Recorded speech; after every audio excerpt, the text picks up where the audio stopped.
నమస్కారం అండి. నేను డాక్టర్ మోవా శ్రీనివాస్ మాట్లాడుతున్నానండి. మోవా శ్రీనివాస్ హెల్త్ యూట్యూబ్ ఛానల్కి మీ అందరికీ స్వాగతం. ఈ వీడియోలు మీకు నచ్చినాయి అని నాకు చాలామంది ఫోన్ చేస్తున్నారు.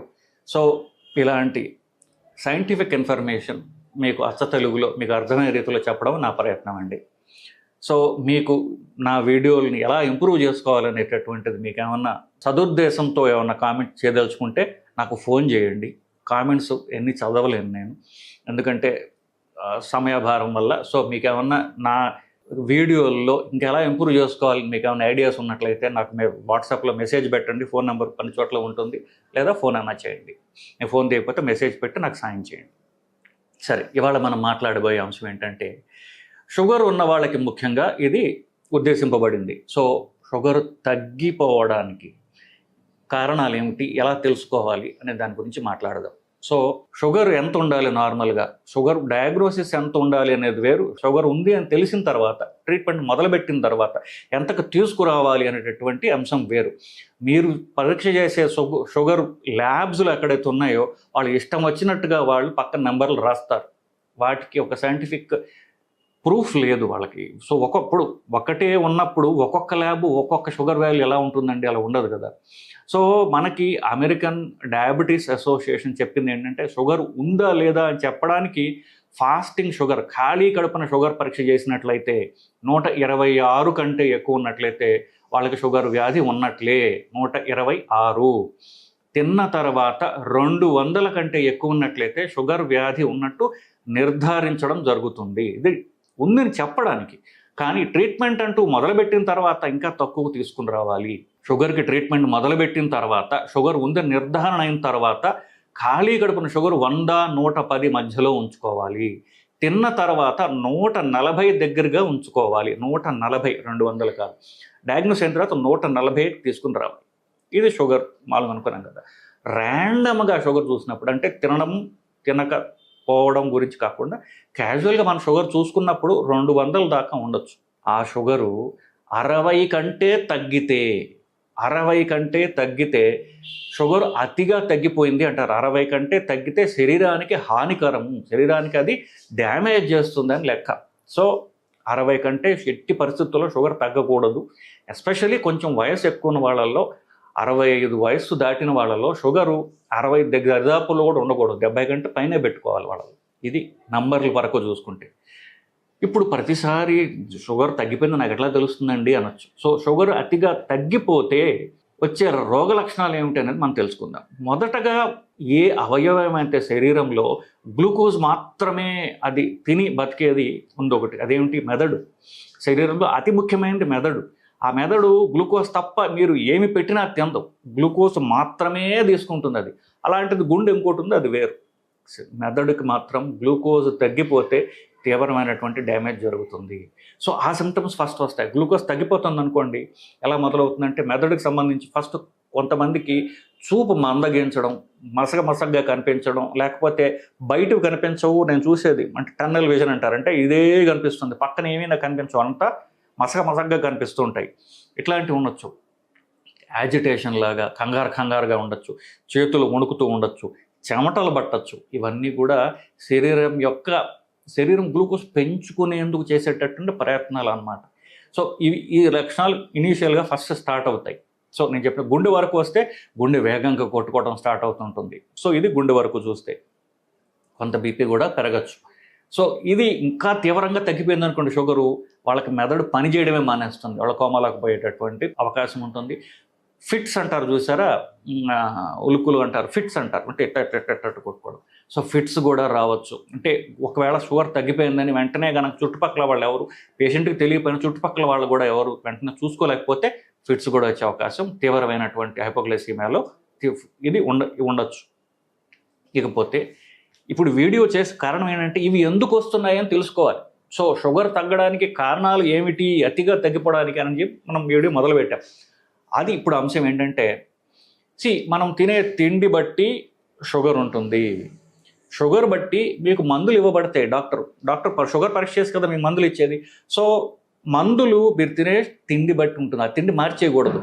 సో మా ఇంట్లో ఇవాళ గురువారం నేను ఉపవాసం ఉంటున్నా అన్నప్పుడు ఉపవాసం ఉండండి, తప్పు లేదు. మందులు తగ్గించుకోవాలి. ఈ మందులు నేను ఎక్కడ తగ్గించుకోవాలండి, ఏ మందు తగ్గించాలి, నాకు 4 టాబ్లెట్లు ఒక ఇన్సులిన్ ఉన్నాయి అంటే ఉపవాసాలు మానేసేయండి. తిండి మార్చకండి. ఆకలి తగ్గిపోయింది అని తిండి మానేయడం ఇట్లాంటివి చేయకూడదు. అందువల్ల ఒక 50 100 షుగర్ ఎక్కువ ఉంటే ప్రమాదం కాదు. షుగర్ 60 కంటే తగ్గిపోయిందంటే తీవ్రమైన ప్రమాదం. మీరు కోమాలకు పోవచ్చు, ఫిట్స్ రావచ్చు, మెదడు డ్యామేజ్ కూడా కావచ్చు. సో తిండి మార్చవద్దు. కానీ మీకు మార్చాల్సిన పరిస్థితి వస్తే షుగర్ మందులో లేకపోతే ఇన్సులిన్నో మీరు సగం చేసుకోవాలి. కాస్త షుగర్ ఎక్కువ ఉంటే ఒక్క పూట కొంచెం షుగర్ ఒక 100 ఎంతో ఎక్కువ ఉంటే ప్రమాదం కాదు, తగ్గిపోతే తీవ్రమైన ప్రమాదం. అది ఫస్ట్ పాయింట్. లేదా మీరు తిండి కరెక్ట్గానే తింటున్నారు, రోజు మార్చకుండా అదే తిండి తింటున్నారు, మందులు ఎక్కువైపోయాయి. మీ డాక్టరు లాస్ట్ టైం షుగర్ చూసి కొంచెం మందులు పెంచారు, దానివల్ల తీవ్రమైన రియాక్షన్ వచ్చి షుగర్ మందులు వల్ల షుగర్ తగ్గిపోతుంది. సో తిండి తగ్గుతోంది, మందులు పెరుగుతున్నాయి. ఇప్పుడు ఈ బ్యాలెన్స్కి చెప్పాను కదా, తిండి బట్టి మందులు ఉంటాయి. తిండి తగ్గిన, మందులు పెరిగిన బ్లడ్ షుగర్ లెవెల్ మధ్యలో అది తగ్గిపోవచ్చు. సో ట్రీట్మెంట్ మార్చవద్దు, తిండి మార్చవద్దు. మీరు తిండి తగ్గిస్తే ట్రీట్మెంట్ తగ్గించుకోవాలి. ఇన్సులిన్ కాస్త తగ్గించుకోవాలి. ట్యాబ్లెట్లు గ్లైమిపరైడ్ అనే ట్యాబ్లెట్ తగ్గించుకోవాలి. ఇది కామన్గా 90% ఈ కారణం చేతనే నడుస్తూ ఉంటుంది. ఇకపోతే కొన్ని వేరే కారణాలు ఉన్నాయి. అవేంటి? రాత్రిపూట ఆల్కహాల్ ఎక్కువగా తీసుకోవడం. సో ఆల్కహాల్ తీసుకుంటే ఆల్కహాల్ వల్ల షుగర్ తగ్గిపోతుంది, ఆల్కహాల్ వల్ల తిండి తినరు సరిగ్గా, దీనివల్ల షుగర్ తగ్గిపోతూ ఉంటుంది. కొన్ని రకమైన జబ్బులు, కిడ్నీ, లివర్, ఈ ప్రాబ్లమ్స్ ఉన్న వాళ్ళు షుగర్ తగ్గిపోవచ్చు. కామన్గా షుగర్ ప్రాబ్లం ఉన్న వాళ్ళల్లో వీళ్ళకి తెలియకుండా మెల్లగా కిడ్నీ ప్రాబ్లం మొదలవుతుంది. సో మాటికి షుగర్ తగ్గిపోతుంది అనుకుంటే కిడ్నీ ప్రాబ్లం మొదలైందో అని చెప్పేసి, లేదు అని చెప్పేసి మీరు డాక్టర్ దగ్గరికి వెళ్ళి పరీక్ష చేయించుకోవటం ముఖ్యం. సో మాటికి షుగర్ తగ్గిపోతుంది అంటే ప్రాబబ్లీ కిడ్నీ ప్రాబ్లం మొదలైందేమో అనేటటువంటి పరీక్షలు మీరు డాక్టర్ని అడిగి చేయించుకోవాల్సినటువంటి అవసరం ఉంటుంది. ఇంకొక షుగర్ తగ్గిపోయే లక్షణం ఏంటంటే, అర్ధరాత్రి నిద్రపోతున్నప్పుడు మధ్య నిద్రలో షుగర్ తగ్గిపోయింది అనుకోండి, అలా ఎలా తెలుస్తుందంటే, ఇనీషియల్గా వాళ్ళకేదో పీడ కళలు వస్తుంటాయి, ఏదో గొంతు నొక్కేస్తున్నట్టు, ఛాతీ ద్వారా కూర్చున్నట్టు ఒక పీడ కళల్లాగా వస్తాయి. షుగర్ తగ్గిపోతుంది అనమాట. అప్పుడే షుగర్ పరీక్ష చేసుకోవాలి, లేదా కాస్త గ్లూకోజ్ వేసుకోవాలి. అది అంత అంటే ఇది అంత మనం నవ్వేసి తీసేయాల్సినటువంటి పీడకల అనుకునేది కాదు. షుగర్ పరీక్ష చేసి చూసుకోండి మీరు. అది షుగర్ తగ్గిపోతున్నందుకు ఒక ఎర్లీ సైన్ కావచ్చు అది. సో నేను చెప్పినట్టుగా ఈ మెయిన్ కారణాలు కాకుండా కొన్ని రకాల జబ్బులు, ప్యాంక్రియాస్ జబ్బులు, ఇంకా రకమైన కొన్ని గ్రంథుల జబ్బులు, ఎడ్రినల్ ప్రాబ్లమ్స్, ఇట్లాంటివన్నీ కూడా ఉన్నప్పుడు షుగరు అతిగా తగ్గిపోయి ప్రమాదాన్ని తీసుకుపోయే అవకాశం ఉంటుంది. సో షుగర్ తగ్గడం అంటే ఏమిటి? రోగ లక్షణాలు చెప్పాను. ఇకపోతే సరే నాకు ఈ లక్షణాలు కనిపిస్తున్నాయి, నేను ఏం చేయాలి? మొదట మీ ఇంట్లో గ్లూకోమీటర్ ఉన్నట్లయితే షుగర్ పరీక్ష చేసుకొని చూసుకోండి. షుగరు 60కి 60-70 వస్తుంటే మందులు తగ్గించుకోవాలి. సో వెంటనే మొత్తం మందులని ఆపేయకండి. దానికి కొన్ని రకాల మందులు వల్ల షుగర్ ఎక్కువ తగ్గుతుంది. గ్లైమిపరైడ్ అనే ట్యాబ్లెట్ వల్ల. సో ఈ ట్యాబ్లెట్ ఉన్నట్లయితే ఇన్సులిన్ తీసుకున్న ఈ 2 కారణాల షుగర్ కామన్గా తగ్గుతుంది. వెంటనే డాక్టర్ దగ్గరికి వెళ్ళి మందులు మార్పించుకోవడం, లేదా కిడ్నీ ప్రాబ్లం ఉందా పరీక్ష చేసుకోవడం, ఇట్లాంటివి అవసరం. ఈలోగా షుగర్ పరీక్ష చేసుకోండి. నెక్స్ట్ షుగర్ తగ్గిపోతుంది, లేదా ఆ సిమ్టమ్స్ మీకు ఉన్నాయి. షుగరు 60కి 100కి మధ్యలో ఉంది, కానీ ఒకసారి షుగర్ 400 నుంచి 300కి వచ్చింది అనుకోండి, 100 తగ్గింది. 200 నుంచి 100కి వచ్చింది అనుకోండి, షుగర్ తగ్గింది. 100 నుంచి 0కి వచ్చింది అనుకోండి, అయినప్పటికీ శరీరానికి తేడా తెలియదు. శరీరానికి తెలిసింది ఒకటే, షుగర్ తగ్గిపోయింది, 100 తగ్గిపోయింది. ఎక్కడి నుంచి తగ్గిందో శరీరానికి తెలియదు. సో ఆ సిమ్టమ్స్ మీకు కనిపించవచ్చు. మీ శరీరానికి అలవాటైనటువంటి షుగర్ నుంచి షుగర్ ఒక 100 డ్రాప్ అయితే మీకు సిమ్టమ్స్ రావచ్చు. సో సిమ్టమ్స్ ఉన్నప్పుడు, షుగర్తో సంబంధం లేకుండా నేను చెప్పినటువంటి షుగర్ తగ్గడం వల్ల వచ్చే లక్షణాలు మీకు ఉన్నప్పుడు వెంటనే నోట్లో గ్లూకోజ్ కానీ చక్కెర కానీ వెంటనే నోట్లో వేసుకోండి. గ్లూకోజ్ అయితే బెస్ట్. నేను చెప్పింది ఎందుకు, ఫస్ట్ గ్లూకోజ్ తగ్గిపోవడం వల్ల వచ్చే లక్షణాలు మెదడుకి వస్తాయి కాబట్టి మెదడుని మనం కాపాడుకోవడం ముఖ్యం. కాబట్టి వెంటనే నోట్లో కాస్త గ్లూకోజ్ వేసుకోండి. అది వెంటనే మెదడుకి వెళ్తుంది. మీ సిమ్టమ్స్ ఏవవుతున్నాయి ఇమ్మీడియట్గా తగ్గిపోతాయి. గ్లూకోజ్ ప్యాకెట్ ఇంట్లో కొనిపెట్టుకోవాలి. ప్రతి గదిలో మీకు అందే హైట్లో గ్లూకోజ్ ప్యాకెట్లు ఉంచుకోండి. ఒకవేళ గ్లూకోజ్ మీకు ఇంట్లో లేదు, దూరంగా ఎక్కడో ఉన్నారు, కనీసం చక్కెర అయినా పంచదార అయినా సరే వెంటనే నోట్లో వేసుకున్నట్లయితే షుగర్ పెరుగుతుంది, సిమ్టమ్స్ తగ్గుతాయి. షుగర్ పరీక్ష చేసుకోండి, అప్పుడు డాక్టర్ దగ్గరికి వెళ్ళండి. సో అప్పుడు మనకు ప్రూఫ్ ఉంటుంది, నాకు సిమ్టమ్స్ ఉన్నాయి, షుగర్ ఎంత ఉన్నది అని మీకు ప్రూఫ్ ఉంటుంది. సో మొదట ట్రీట్మెంట్ చేసుకోండి, ఇఫ్ పాసిబుల్ పరీక్ష చేసుకోండి.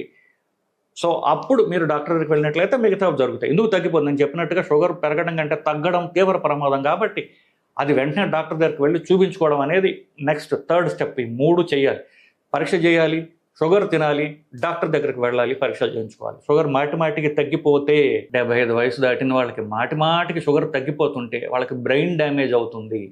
సో బ్రెయిన్ డ్యామేజ్ అయ్యి డిమెన్షియా అని ఆ తీవ్ర ప్రమాదాలు కూడా వస్తుంటాయి వాళ్ళకి. సో బ్రెయిన్ని ప్రొటెక్ట్ చేసుకోవడం ముఖ్యం. సో దీనికి ట్రీట్మెంట్ కూడా నేను చెప్పాను. సో షుగర్ తగ్గిపోవడానికి లక్షణాలు, దానికి నెంబర్ ఎంత ముఖ్యం అనేది, తర్వాత ఎలా పరీక్ష చేసుకోవాలి, ట్రీట్మెంట్ ఏంటి, ఇవన్నీ మనం కవర్ చేసాం. ముఖ్యంగా కారణాలు గుర్తుపెట్టుకోండి, దాన్ని మీరు రివర్స్ చేసుకోవచ్చు. నమస్కారం.